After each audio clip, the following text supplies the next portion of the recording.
Sa malalim na bangin, itinatapon ang toneto-neladang gulay sa Benguet at Ifugao.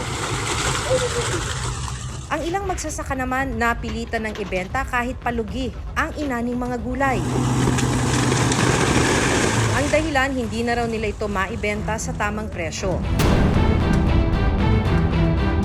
Baha rin daw kasi ang murang imported na gulay sa merkado. Ang problema, mura na nga. Ang ibang gulay natuklasang smuggled pa o iligal na nakapasok sa bansa. Tulad na lang ng nasabat ng mga otoridad sa ilang warehouse sa Maynila kamakailan. Paano mapoprotektahan ang mga maliliit na magsasaka laban sa mga hamong ito?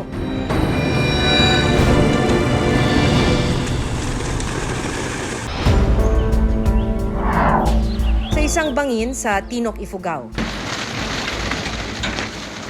napilitang itapon ng ilang magsasaka ang isang truck ng repolyo na inani nila. Nabulok na rin kasi ang mga ito dahil hindi nila maibenta sa presyong kikita sila. Masyado raw mura ang kuha sa kanila ng mga trader. Ganito po yung itsura nila pag over po na hindi sila na-harvest sa farm. Nasa 6 na tonelada ng repolyo rin ang itinambak sa Benguet. Hindi raw nabili ang mga repolyo sa mga palengke kaya itinapon na lang. Nasa 200,000 kilo ng kamatis naman ang itinapon ng mga magsasaka matapos mabulok dahil pa rin sa paluging presyo na alok sa kanila. Ang ganitong pangyayari ang ikinakatakot ng magsasakang si Brenson Mangsi mula sa Mountain Province. Walang sariling lupa at nakikisaka lang si Brenson. Ang puhunan sa pagtatanim ng mga gulay, iniuutang pa niya mula sa mga trader. Ito na hindi pwede dahil yun pumasok na yung itim. Dahil pagpapasok ang itim na ito, medyo mapait na. Kaya kailangan alisin ko lahat yung alisin ko yung yun. Kaya naman, ganun na lang kaimportante sa kanya na kumita. Ang problema, maliban sa kahati ni Brenson ang may-ari ng lupa sa kikitain mula sa mga aanihin, hamon din na mababa ngayon ang presyo ng mga gulay. Ang problema namin dito sa gulay, kaya hindi namin ma-harvest ito dahil wala kaming pambayad doon sa krudo na gagamitin namin. Kaya lahat ng mga gulay, maraming naka-stock at maraming nasisira. Hintay namin ng kung tataas pa. Kagaya ngayon na 2 pesos ang repolyo. Hindi nalugi na yung ginamit namin. Wala pa kaming bibigay sa may-ari, nakautang na ako. Saan kami kukuha sa panggastos ng araw-araw?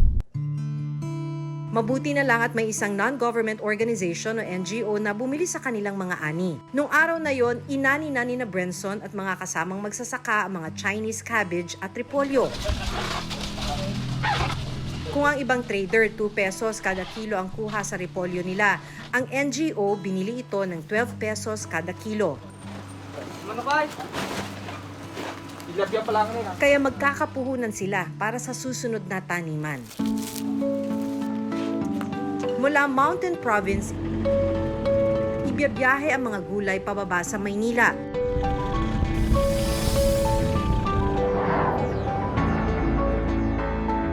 Sa garahe ng NGO ng E-Care Foundation sa Quezon City, ibinaba ang sako-sakong mga repolyo at Chinese cabbage.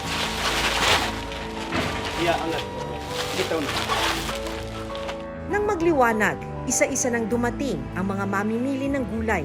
Every time na may darating, bumibili ako. Farmer din kasi ako eh. I know what are the expenses in planting this one, effort, pamasahe, pag-transport. Kulang pa yan yung 20 pesos na yan sa puhunan nila. Tag-20 lang yung kilo. Kung sa palengke pa, nasa 50 to 42 pataas to yung kilo. 7 tonelada yung dumating kaninang umaga. So nabili nila ito mula sa mga farmer ng 12 pesos kada kilo, ibinebenta dito ng 20 pesos kada kilo.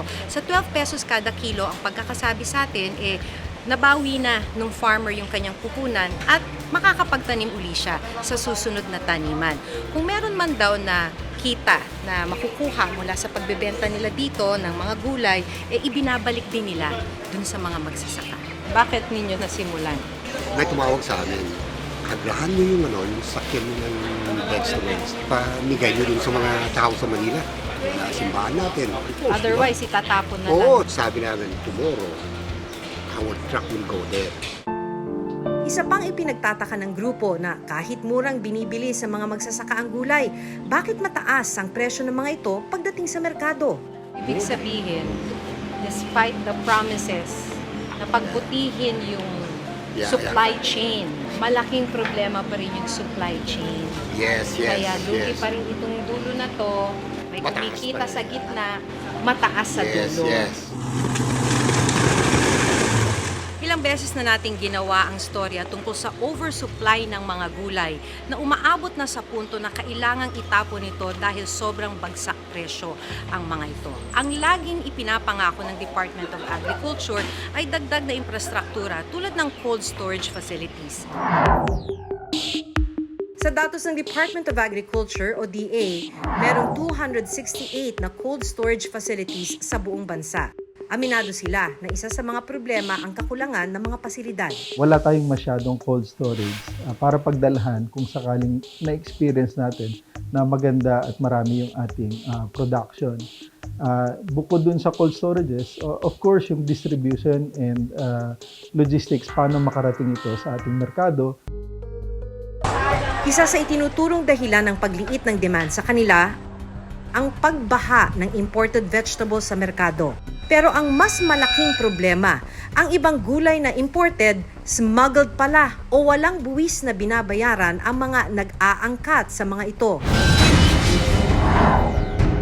Nito lang nakaraang linggo, 3 bodega sa Binondo, Maynila ang sinalakay ng National Bureau of Investigation Anti-Organized and Transnational Crime Division. Kahon-kahong mga gulay tulad ng broccoli ang inabutan sa mga warehouse. Mukhang mga smuggled talaga kasi yung mga boxes na pinaglagyan, may mga Chinese characters pa eh. Nitong nakaraang taon, 70 kaso na may kinalaman sa agricultural smuggling ang naisampa sa Department of Justice o DOJ. Ang mas nakababahala, 56 sa mga ito ang itinuturing na large-scale smuggling. Nagpadala kami ng sulat at mensahe sa Bureau of Customs pero hanggang ngayon ay wala pa rin silang tugon. Pagsisiguro ng DA, nakikipag-ugnayan sila sa Bureau of Customs para mapigilan ang smuggling ng mga gulay. Actually, meron nang naaresto at ngayon ay nakakulong na big time smugglers ng onion sa huling report po sa atin. Tututukan talaga natin to hanggang ma-file natin yung kaso at mapakonvict natin itong mga to. Kasi nga, naawa din tayo sa mga farmers. At isa pa, delikado din itong mga gulay na to kasi nung ipinasok ito, hindi naman ito dineclare ng tama. Sanga-sanga ang problemang kinakaharap ng ating mga magsasaka. Mula sa kawalan ng lupa, kakulangan ng pasilidad,